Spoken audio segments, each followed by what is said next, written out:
You're listening to The Blind Chick, an Aftersight original podcast. We're telling you stories about strength, overcoming hurdles, and living experiences. We see who you really are.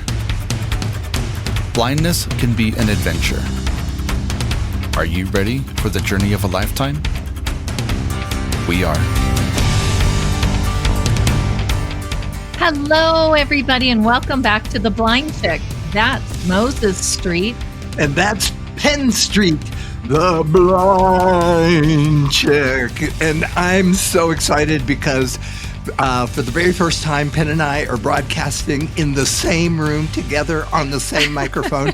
And we're in this ratty little cabin in the middle of nowhere in the Rocky Mountains.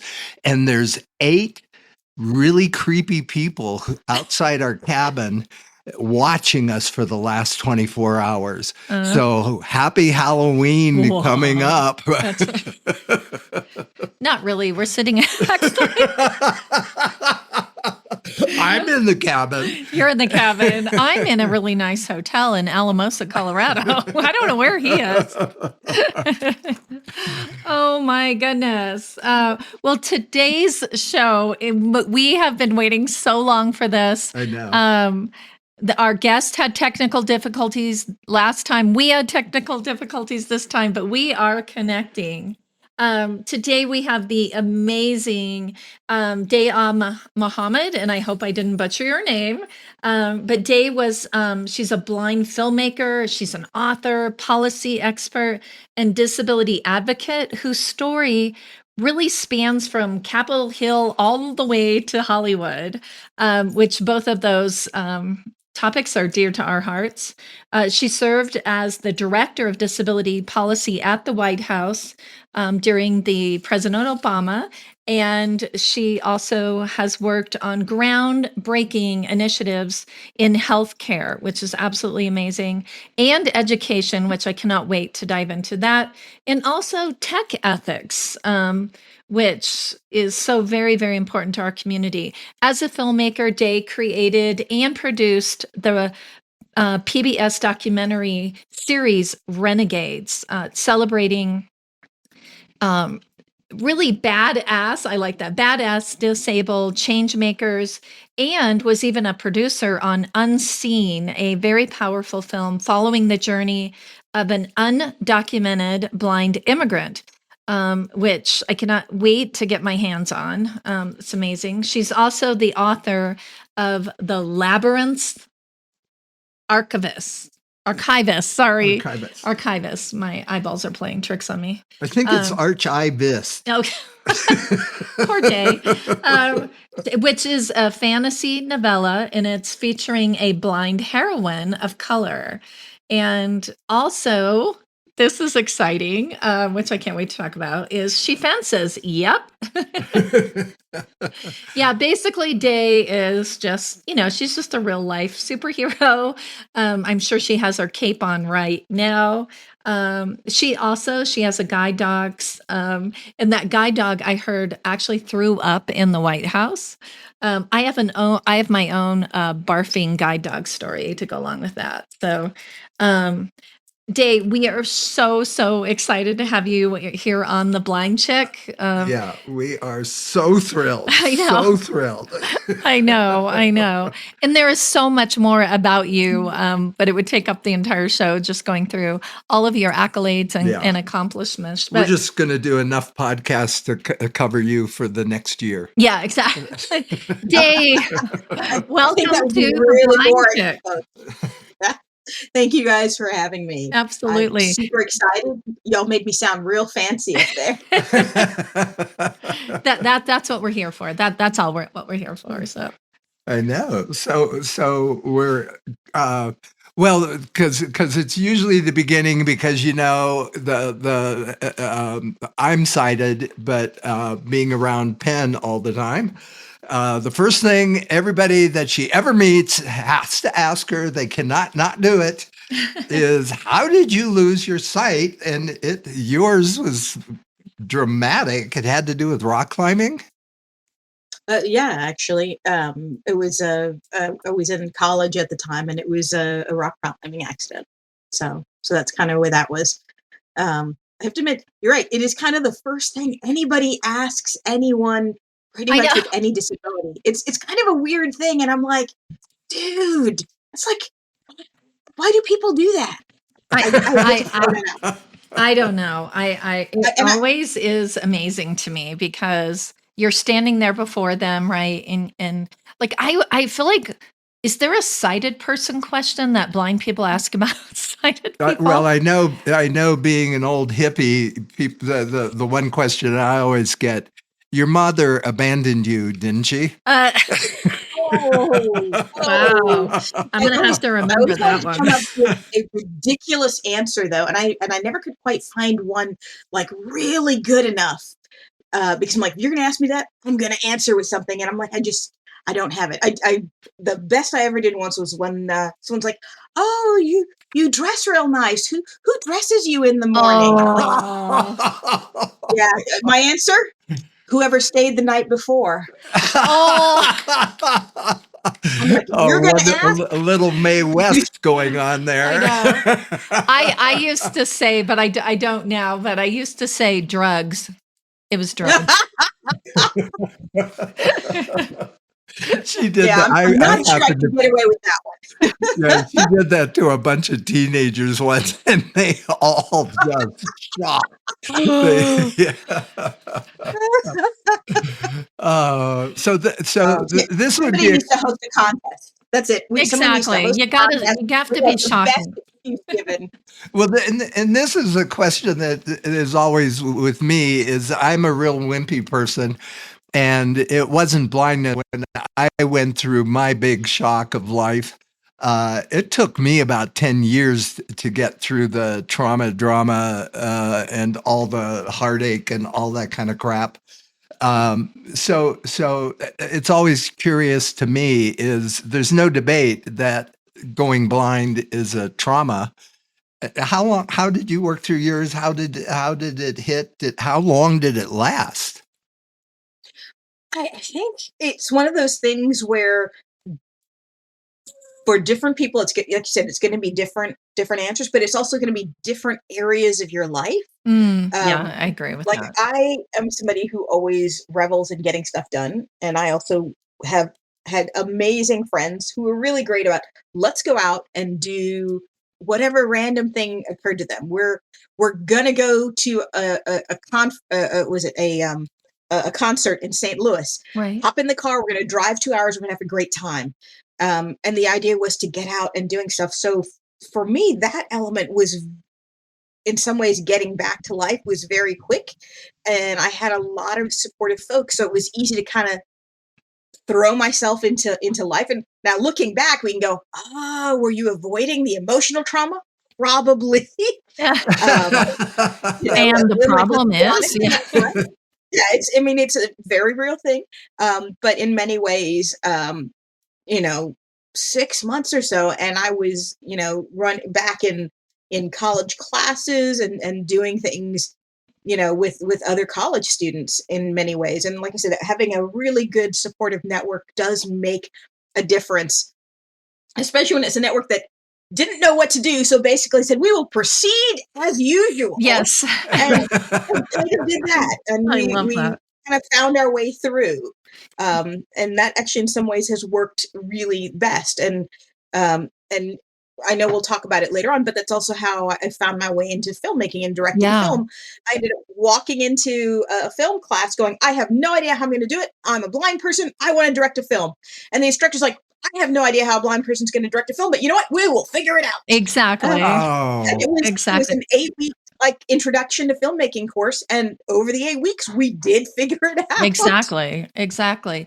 I do have to ask because I used to rock climb and actually taught blind students how to rock climb. Did you go back to rock climbing after the accident? Yeah, I'll be honest, I Oh, have good. not. Oh, you I am haven't. I have not. I'm still a little bit of a chicken. I will say I have been up on a wall a couple of times since Yeah. then, but it's not hobby-wise, it is not something I went back to. Oh, okay. Yeah, So, and some of that, we have. yeah, Yeah. It's a dangerous sport. It is. About a week after I had mine, the guy down the hall from me fell. He broke his back. So it was Oh, not the safest areas. And our poor residential advisor, I'm sure she wanted to quit after that week. It was the two oh. of us. And then, in the space of 10 days. So Did it change because I know you were in college when the accident happened. Did it change your trajectory of your career? Or did you just like you said, you just let's figure it out? a lot of it was let's figure it out. I don't, that didn't change my career at that point. I think there were later changes Yeah. that kind of came from that, but at the time, no. I was working on a social work degree, which I still wanted to do at the Oh, okay. time. Uh, my biggest issue was the rules and regulations and policies around how you work with children and families is so convoluted, archaic, and burdensome Yeah. that it's really hard to kind of be effective. And God bless those folks out there who are working and doing it. And so I was so mad about it. I'm like, nope, you know what? I want to be somebody who makes the rules. That way they won't be so terrible. And so for me, that part of it is kind of what made that shift towards law school afterwards, rather than going on for a master's, because I'm like, nope, I will end up breaking the rules and getting fired or going to jail. And I'd rather not do either of those things. Um, so if anything, the biggest difference would be I definitely would be a little more intense and a little more focused Yeah. insofar as there's that usual, if you're going to do something, there are plenty of naysayers out there. You can't have that doubt in your own head at the same time. Yeah, exactly. And yeah, so it's almost like you didn't really like rebuild it your life. You just kind of rewrote it, right? Like you just changed some of those chapters up on where you were headed. But how did you get into fencing? Because I had a wonderful experience of I had the opportunity to take a fencing class that was specifically for blind and low vision, and I loved it, loved it, loved it. And so when I heard that you really kind of dove into that, how did you end up in a Oh, fencing class? that I remember what I said about lovely friends who are supportive, but and Yes. also that, why not do anything else? And you talked about rewriting chapters, so maybe it's more I rewrote it in like a bold 20-point font instead. And the idea being part of that was was with someone, and we were at the gym, and there were folks fencing at the other end, and it was a conversation about recognizing limits, and they use that as an example. There are folks on the other side there, and they're fencing, and there are things that it is going to become more difficult for blind people to do, and I took that as a personal challenge. Actually, I was downright offended at the time, right? In bold and 20-point font. And so that next week, I showed up at the fencing club going, I want to figure out how to do this. Oh, And again, I had lovely friends who were like, okay, we'll figure out how to do this. oh, that's awesome. And we did. And I'd love to say it was something fancy. There was a lot of guesswork. There's a lot of bigger than traditional parries. There's a lot of ugly looking movement. But I was young, athletic, Yeah. and fast. And you know what? That will compensate for a whole lot of things. Yeah. And surprisingly, I actually did pretty well at it, and would compete with the university. We competed against other universities at the club level. So, and that I've continued to do probably until the last few years or so. With just too many other things going on, it was too difficult to keep up. Yeah, but I think that's kind of normal, especially when you're young, you try out different things and then once you kind of feel like you've accomplished it in a certain way or a certain level, you do move on, right? Like you find the next thing. Yeah, and Yes. and the thing that I'm getting from listening is that that's kind of the creed of an actual artist it seems to be a theme that's happening through all our podcasts, is that where blindness didn't stop people from having a rich and exciting life, is that was their attitude. And hopefully everybody out listening to this takes this to heart, is that let's figure it out, because you figure behind every invention, it was somebody, well, let's figure it out. Yeah. How do we plow a bigger field? How do we build a higher building? Let's figure it out. And that seems to be one of the gifts that blind people have. Yeah, and I know I have a pretty large family and friend group that's blind and low vision, and it actually spans the globe. But all of us, advocacy always comes up, regardless if it's self-advocacy or advocacy on a bigger level in your community, or maybe there's a law, or it can be as small as as you want it to be, or as big as you want it to be. I've been a lobbyist in Washington, D.C. before, and all the way down to, making sure that the cracks on the sidewalk in my neighborhood get fixed. So how did you get into advocacy? And I know people with disabilities, it kind of just comes with the territory, right? Unless you just want to sit on your couch and bury your head in the sand, which is no fun whatsoever.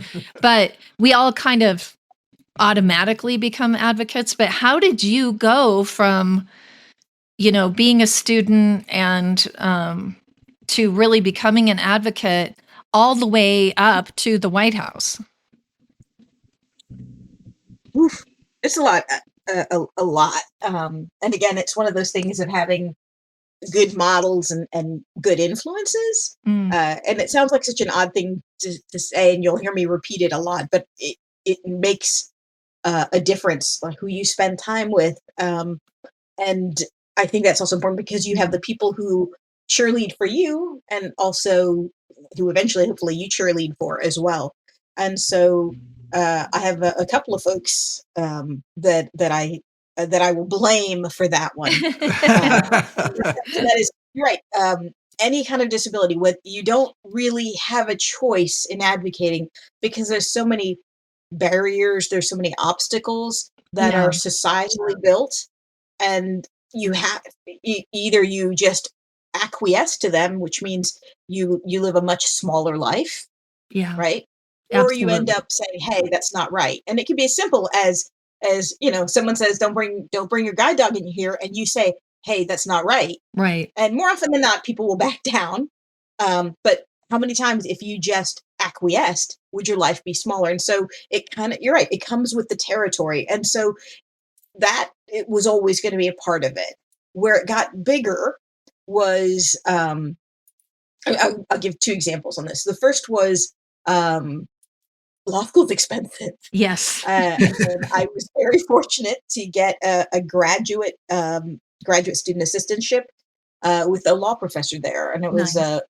Professor Sylvia Lasos, and she was working on issues related to the Latino community in Missouri at the time. Okay. And one of the things she was talking about was like, hey, there's been this huge influx of immigrants to the Midwest, and what does that mean? And it was talking about the change in the demographics of the area. And Yeah. so one of the things that had just come out was legislation talking about police stops and sensing a disparity in there. And one of the great things was, most of the time when you have a graduate assistant, I think professors say, do this, do that. And you end up doing a lot of the ticky-tacky grunt work. But one of the Mhm. things she was really good at was giving me the freedom to research and poke around. And so I ended up looking at things like, oh, so here's the census numbers and the counties that have the biggest immigration into it. Oh, let me cross reference that with where the police stops were that seemed disproportionate. Okay, let me cross reference that with what counties had the largest agricultural sort of companies, like the ConAgras, the Tyson chicken Right. plants, things like that. And it ended up becoming a map that showed how these things all overlapped, and Wow. let me experiment with that. And then from there, I'm like, it wouldn't be hard to create a know your rights sort of a document, and just even a brochure. And we started building that, and it actually was eventually something that was picked up by the Missouri Attorney General's office, and something that they had as downloadable on their page, to support that community. And I was like, it was kind of falling into a slightly different advocacy, because there was the freedom to experiment and explore. Right. And while I was doing that, and sort of finishing up, there was a representative in the Missouri House, and his name was Representative Bill Boucher out of Kansas City. And he was a retired electrical engineer, and his wife was a school nurse. And he's one of those folks who, and nowadays it almost seems corny to say it, but actually wanted to get into the politics because he wanted to make a difference in his community. And so a lot of Right. his bills were about welfare support and education. He even had some stuff Nice. on gun control in there, and he had one about disability employment. And we had and this is from a conversation with him later. He's like, I thought it would be smart to put my money where my mouth is, and if I'm going to talk about disability employment, I should get a disabled intern for my congressional office Nice. in Missouri. And I ended up being that intern. Wow. Wow. And it was great. I didn't know anything about policy or politics, and he didn't know anything about blindness. So he's like, can you answer the phone? Yes, I can answer the phone. Yes. And it was a lot of things. And, by the end of my time, it's like I'm writing draft language for him, for legislation. And so it became kind of this exchange of information and knowledge. And kind of from there, from there, you can see me starting to go, I like this sort of policy work. I like this idea of, it is literally writing the rules. Yes. All the way back to us talking about social work. Right. And so I wanted to go on from there. And what was lovely was, from there, I was able to get an internship in Washington, Oh, in Senator Ron Wyden's office out of Oregon. And part of it's because Boucher wrote me a letter of recommendation, and got the governor of Missouri to do one for me as well. yeah, exactly. Well, that's how it works, right? It's who you It is. know, and then you just build on that. Exactly. That So, would have been exciting times. Yeah. it was very exciting. It's also where you're young and you don't realize how much you don't know. So you were like, we're going to go in, we're going to change everything, and it's going to be amazing. Yep. Yeah. Yeah. But you were really on your own. I mean, as far as the only blind low vision person, right? Like, it's not like you brought your community with you. How did that feel? I mean, it had to have been a lot of pressure on your shoulders to be the one that was the leader in that area. I guess I don't think I ever thought of it that way. And there are definitely folks. I'm going to blank on her name now. She worked, I want to say, in the House. Maura, I can't think of her last name. She had like the first guide dog on the Congress floor because they had to pass language to allow it. What? Yes, I hate that I can't remember her name now at this moment. Wait. I have to back up here a second. Like, you weren't allowed to take a guide dog onto the House floor until At the time, it was exempt from the ADA. And how? the woman, it's going to bother me at the time because they have exemptions for a lot of things for themselves. And I can't remember her Wow. name. And she was an economic advisor for, and I can't remember the Congress member's name. That's amazing to me. I mean, it still shocks me Right. with it, with what's going on. I would like to talk a little bit about the ADA. Like you said, it was there are certain Moira Shea. That was it. Moira Shea. It was the Senate floor. That's right. Yes. So, and her guide dog Bo, it was going to bother me. That's because okay. I do. I do that too. And you wake up at 2 a.m. That's Yeah. but Yeah.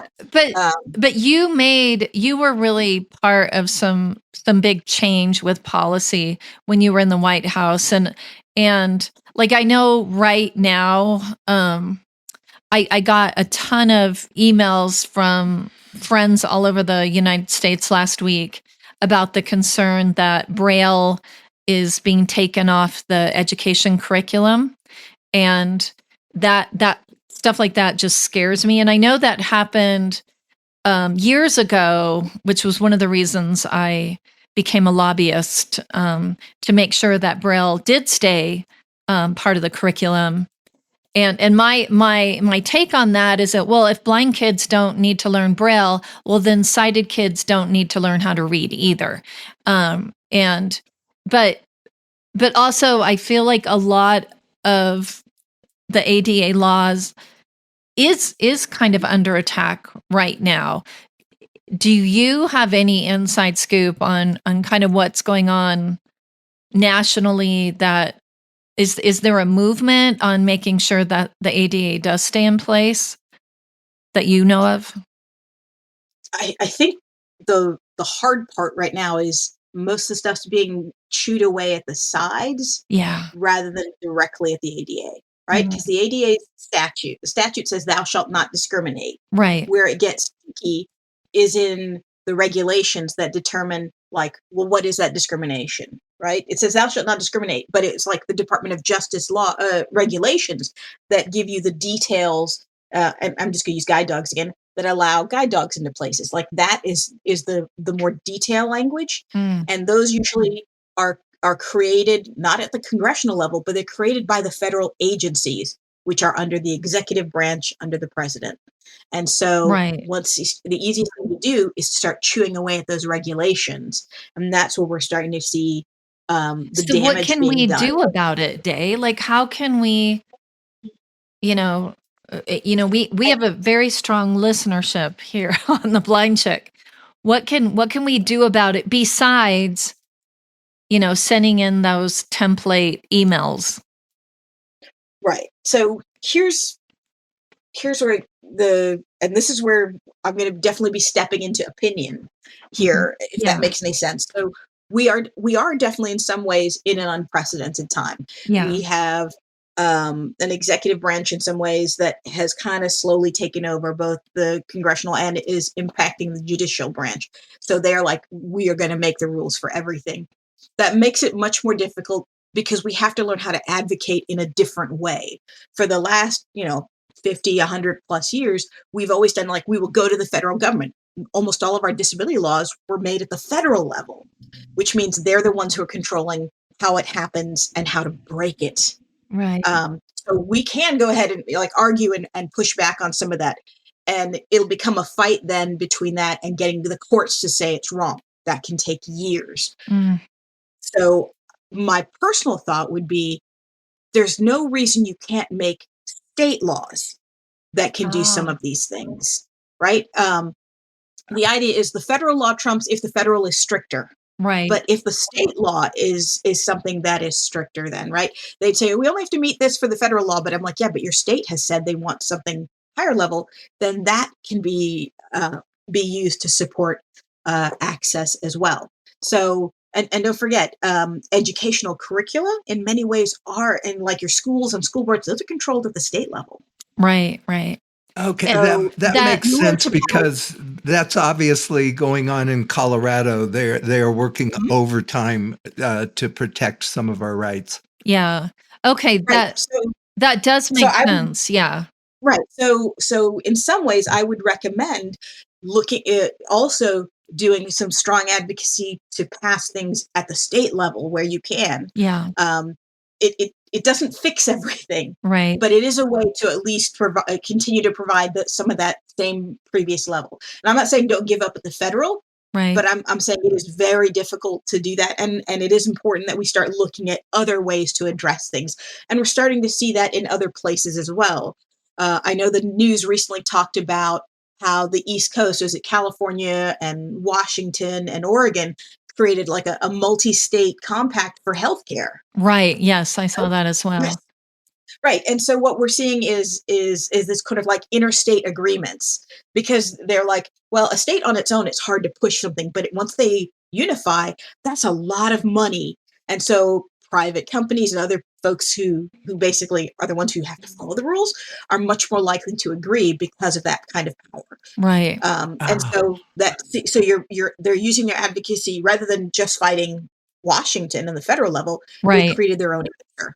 I So love would that. recommend Okay. That That finding makes answers sense. you can do. That makes Now, sense. And there are some states where that's really hard, right. but there are also some states that may be controlled by a party that you might think was less friendly, but at the state level may still have an interest in some of those areas. Like for all people's fussing, don't forget the ADA, the Rehab Act, many of the ADA and the Amendments Act both were passed under Republican Yes. Congresses, and they originally had Republican sponsors. Yes. So it's kind of one of those things going, it may be different than we think. So that would be my recommendation, because we do have to learn new ways of doing things. Okay.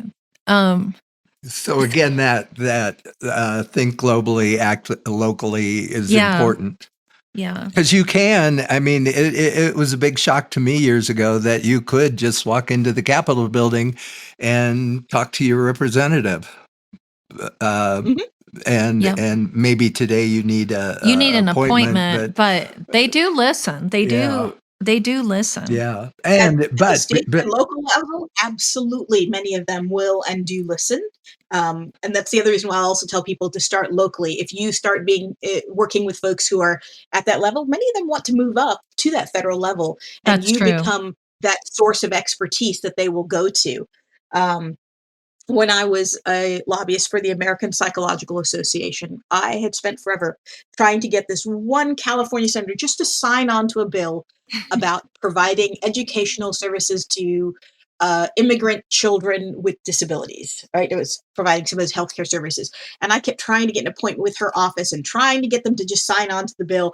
I couldn't get any real responses. And I finally got an appointment, and I took one of their psychologists from her district with me, and I didn't think anything of it.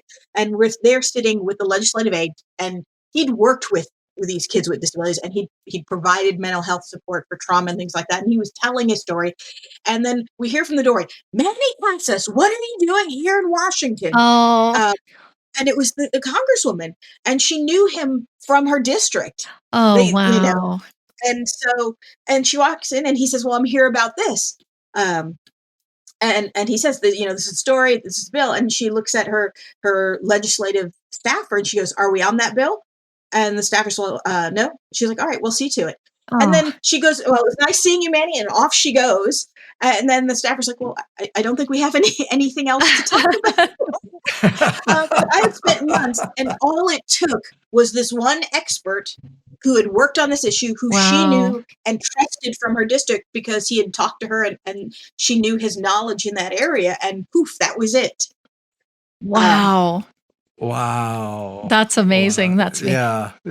Well, that's before we move on, I've got to point out the elephant in the room is, did you meet or frequently meet or work with Obama? I met with Obama when we did the big celebration for the Hate Crimes Prevention Act at the White House. Awesome. So it was the James Byrd Jr. and Matthew Shepard one. Yeah. I did not get a picture of myself with Obama because I had run off to get a picture of myself with Cyndi Lauper. Oh. Priorities. We all have to have priorities. Yeah. Well, even though Obama is my personal humor, I get it. Cyndi Lauper does trump Obama. I'm so sorry. But yeah, I did. But I'll be honest though, I worked during the Biden administration. So, okay. So more recent, actually. And so yes, and so one of the things about being the director of disability policy, meaning if it has anything to do with disability, it has to cross my desk. If there were any recommendations or suggestions, they had to come from me on that. It doesn't mean we didn't get into fights with other departments. So or other staff. And I'll be honest up front, one of the biggest folks that we had some polite arguments with were school safety folks. Really? Well, if you think about accommodations Yeah. for kids with disabilities, or the fact we know that school discipline happens to kids with disabilities more than anything else, they'll be like, they're just acting out. And I'm like, no, you haven't given them the accommodations they need, and they're frustrated. Yes. And they'll be like, no, they're not frustrated, they're dangerous. And the way the systems are set up, once you're pegged or thought of a certain way, there's not a way to actually take you off some of those lists. Actually, it wasn't built into the system. And so they would be like, no, you have to track this to make sure they're safe. And I'm like, but you are working on some stereotypes and things. And so for some kids with autism or behaviors that aren't seen of as the norm, which can be any variety of things, then suddenly a lot of them were ending up in a lot more disciplinary issues. And I'm like, no, we need to ensure that there's protections there. And so there is that kind of push-pull. But in that position, it means I covered a lot of areas. So it's education, healthcare, telecommunications. It doesn't matter, everything, including, I think one of the things was, hey, we're working on kind of like the idea of the ethics around AI. And I love the Office of Science and Technology Policy, because they started working on it, and they actually sent a note to me going, we're working on this. We thought, maybe there's a disability angle. And I'm like, absolutely there is. Send that to me as well.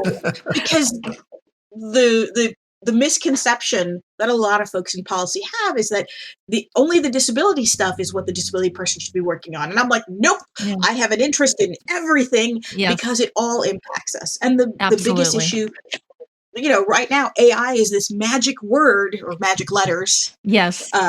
Or a phrase that everyone assumes and builds into everything else. But these language learning models, they're built off what is available. Yes. And if we think about what is the information that is available about folks with disabilities, about folks with blindness, right?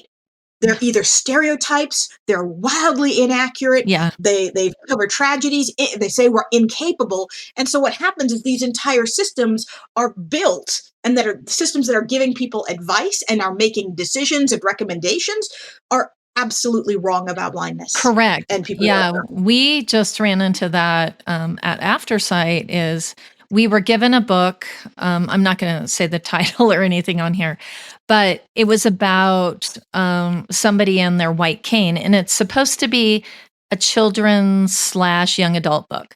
And it was given to us and basically said, you guys can do with it whatever you want. If you need, if you want to sell them, make money because we're a 501c3, or if you want to put it in audio edition so that it's accessible to everybody. So we decided, well, that would be our first step, is to put it in audio edition. Of course, I haven't read it because it's a book. It's just in print. And so I gave it to the staff, and I still haven't heard it yet, but I know we're working on it. But even the staff who are not blind said, I don't know if we should put this out there, because some of the language is just derogatory. And I'm sure the people that wrote the book did not have that intent, right? Or at least I want to believe that. But I agree with AI. It is scary because, and I use it for work. But the first time I put in, I was just, putting together an event. It was going to be for blind hikers, and the stuff that it spit out was like, what, where did this come from? But you're right. It's only as good as what was put in, right? And so I now it's my particular algorithms are more correct. I still work on them every day, but it is scary that this whole platform for the world, right? It's not just the United States. Is inaccurate information is being dumped into it constantly. And how is that going to affect our future, right? Mm-hmm. It's crazy. And I think that's why I pushed hard for it has to have some sort of individual human oversight and a Yes. recognition that they're built on human made systems. And what's the old rule? Garbage in, garbage Yeah, out. exactly. Wow. So I want That to, would be like if AI came out in 1776 and we were still, all our information was coming from that primitive time of thinking. yeah. Whoa. Yeah, I mean, it really is. I mean, it's kind of, what is it, Wikipedia? That's what they say is it's only as good as the people putting the information in. I Right? wanted to And the nice thing do is a Wikipedia little has bit of, lots of people. exactly. But when did you decide to become a filmmaker? Was that during you being an advocate and this policy making, or did you have the film bug even before then? So I started with the writing bug before the film Mm, bug, and that was just an accident of the. I moved to Washington D.C. and my wife actually had to stay behind to finish her college degree mhm. in Missouri. And so I'm here for a year, and I'm like, well, I'm by myself, and I've got nothing to do. So I'm Yeah. like, I signed up for the local fencing club. There was one at NIH at the time, and I signed up for a writing group. Oh, And I'm like, oh, wonderful. this will be something fun I could do. Why Yeah. not? Yeah, exactly. Uh, and so started doing things like that just for fun.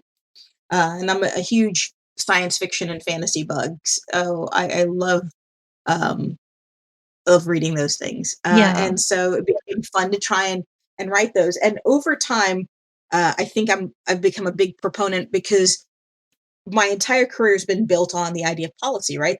All the way Yes. back to let's make better rules, let's make better Exactly. regulations. Um, So, but there's only so much you can do, right, with a rule because it's still up to people to implement it and to do that. And it has to do with how people feel, how people believe, and what people Yes. know.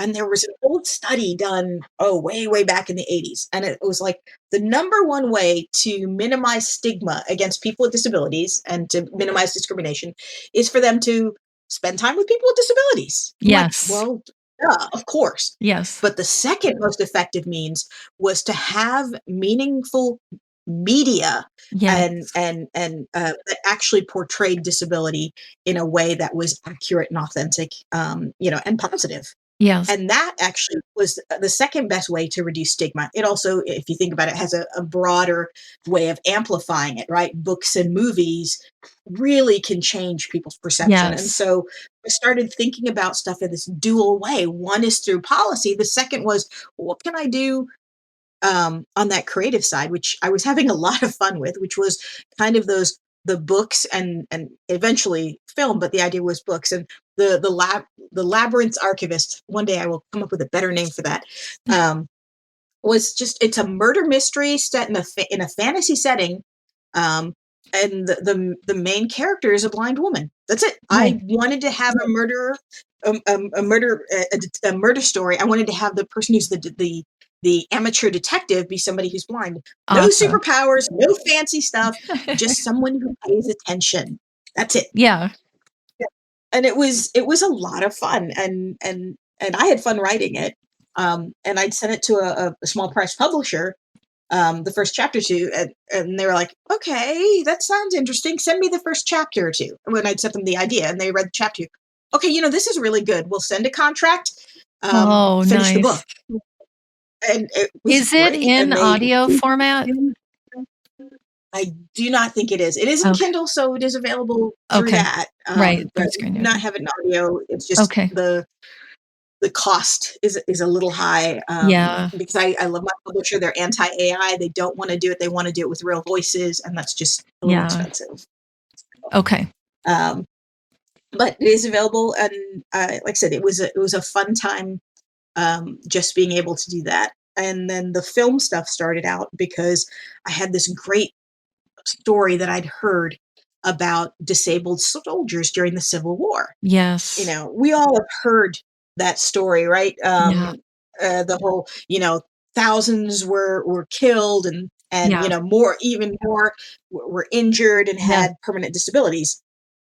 Nobody ever asked what happened to those disabled folks afterwards. I It's like, know. oh, you're disabled. And then they disappear from the history books. And I'm like, Yeah. but they didn't. No. And they didn't go home either. There was such a need for manpower.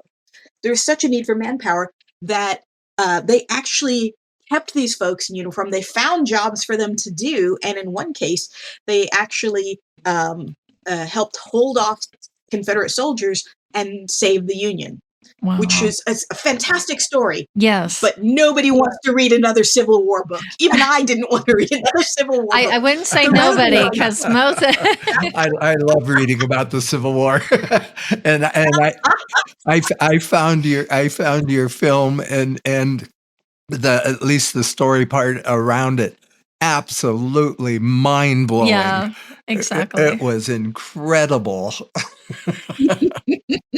And so that's the reason it became a film, is because under the assumption that nobody would want to read it. And that's simply how that started. And then I realized, this is fun. I'm enjoying this. And there's the response from people to that film was how many folks were like, I didn't know that.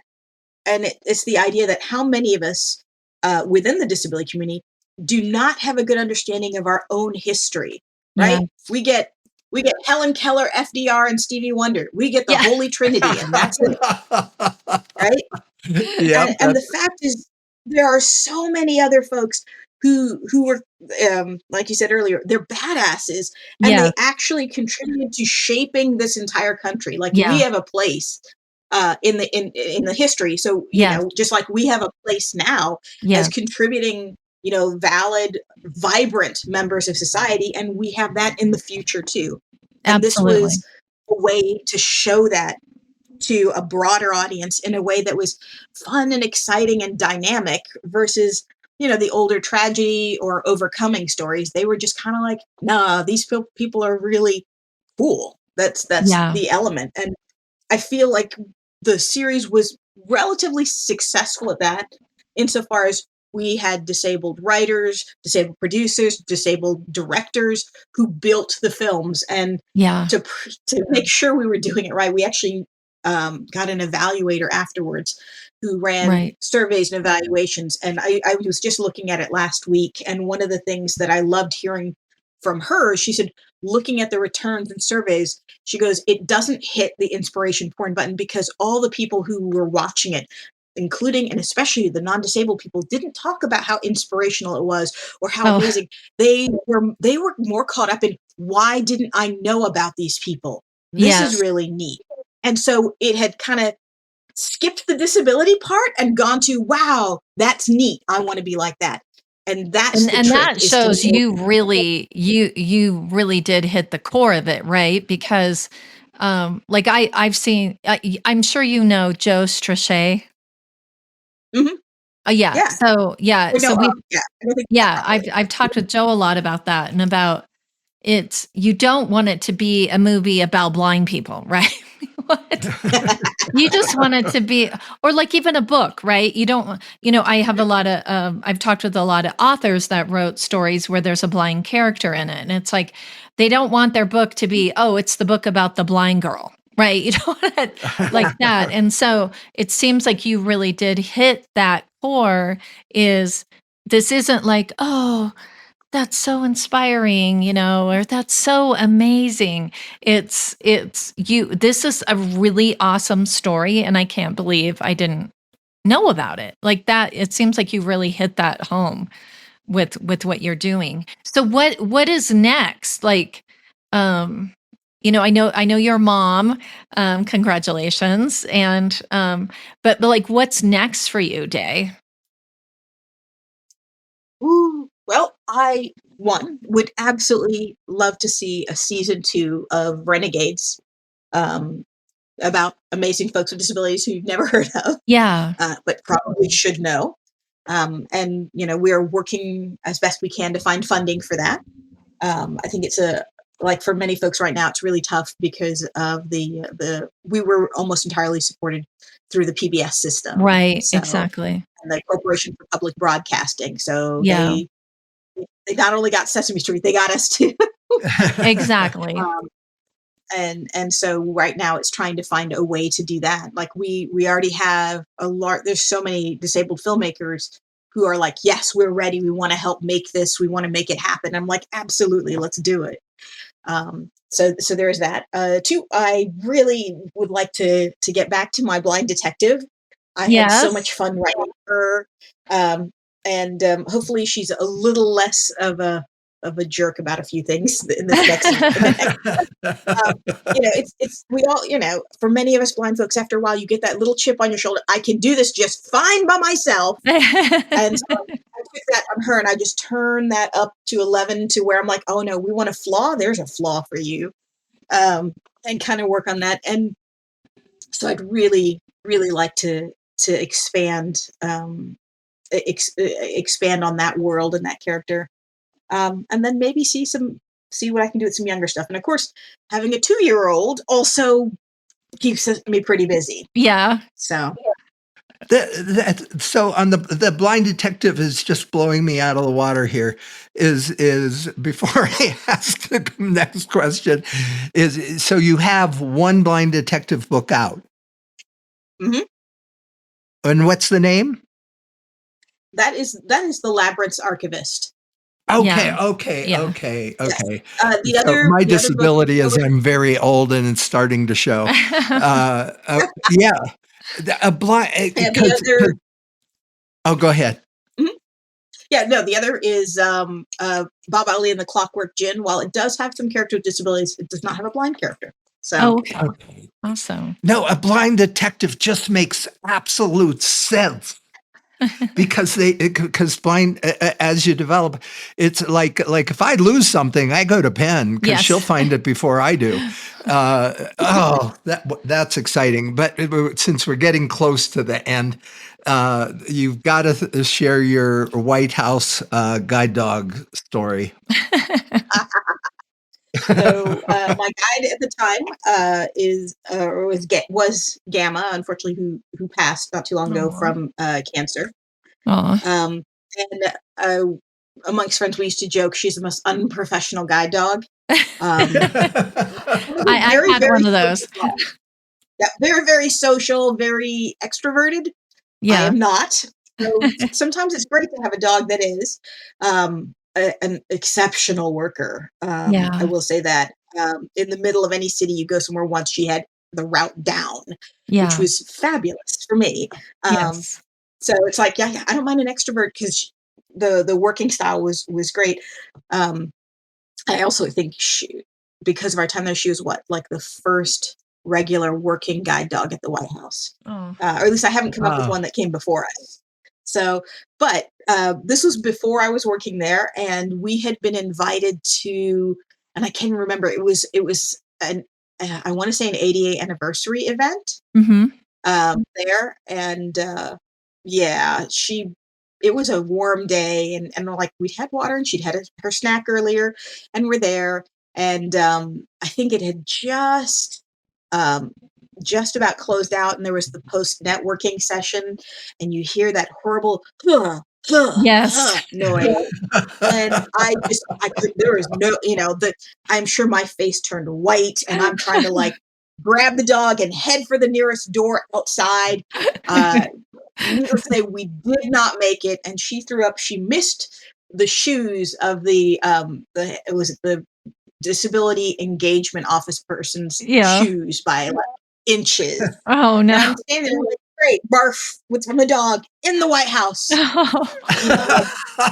paper towels in the bathroom. Like, can I just clean this? I'm like, no, we'll get somebody to do it. I'm like, okay. I think somewhere on the internet there's a photo of her curled up under my desk afterwards. I'm like, this is my dog.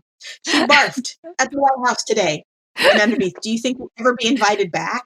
And then there's a lovely comment underneath from the head of public engagement at the time, who said, she's a sweet dog. Yes, she'll be invited back. Yeah, I know.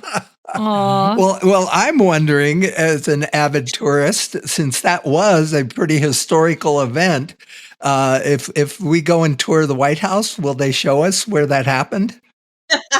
Yeah, all you have to do is be right outside the theater where they have some of the the big talks, that theater area right outside there. That's where it was. So you can't miss it.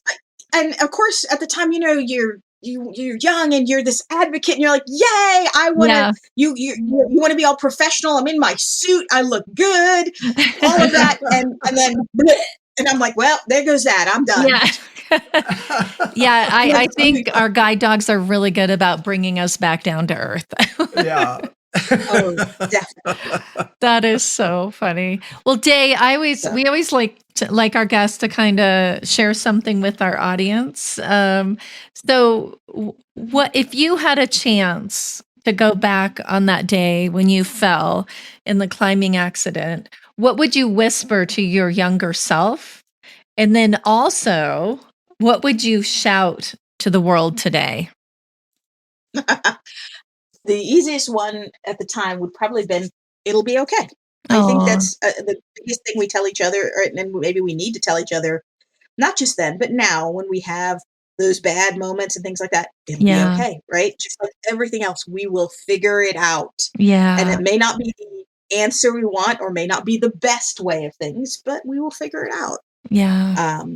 And that may have just also to do with the fact that most of the time my job, at least in my household, is I am the calm one. My wife is not. A 2-year-old certainly is not. So it is my job to tell everyone it'll be okay. So there's that. And if I had to shout anything to the world now, and maybe it is kind of that same message, it'll be okay. It doesn't mean you give up. It doesn't mean we stop. And it doesn't mean that things aren't hurting or aren't rough. It just means like we support each other. We make plans. We look for alternatives, and it'll be okay because we will work to try and make it that way, not just for ourselves, but for everyone else too. Oh, that's beautiful. Thank you. Yeah. And we don't want you to sign off until you tell the world. How can they find out more about you, find out about your films, your books, keep track of you? Oh, goodness. The easiest way to reach me is actually through my website, which desperately needs updating. So please don't judge me too harshly. And that's and it's just my name, actually, which is almohamed.com.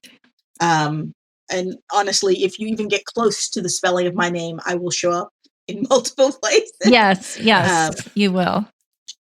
So you can do that. The Labyrinth Archivist is available on Amazon, and I think you can also request it at your local Barnes and Noble. And it will show up there. And for the films, if you just Google Renegades PBS, you will find all 6 episodes. They are available with audio description, extended audio description, captioning, and ASL. Wonderful. So they are fully accessible. Oh, that's awesome. Yeah. Well, Dave, this has been such a treat, and I definitely want to keep track of you because what you're doing is so incredible, and our paths have crossed before, just not physically, with people we know, and I just really want to thank you for everything that you've done for our community and that you're continuing to do. It's very dear to my heart. So. Thank you. Yeah, it's been wonderful. Yeah. So it's and today we did exactly what Dave said. It's that we figured it out with this technology.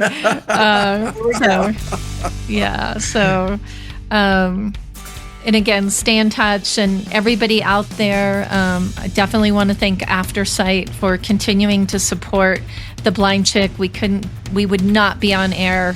And definitely not have the high quality without our fearless leaders like Jonathan Price, who is our he's a magician, really. Yeah, and our podcast, and Evan Starnes. Yeah, somebody go back and wake him up. Yeah, exactly. Okay? We love Evan. But without Aftersight, check us out, aftersight.org. You can see all of our programming there. And then remember this week to be kind to yourselves and find a way to be kind to somebody else. It's good for your soul.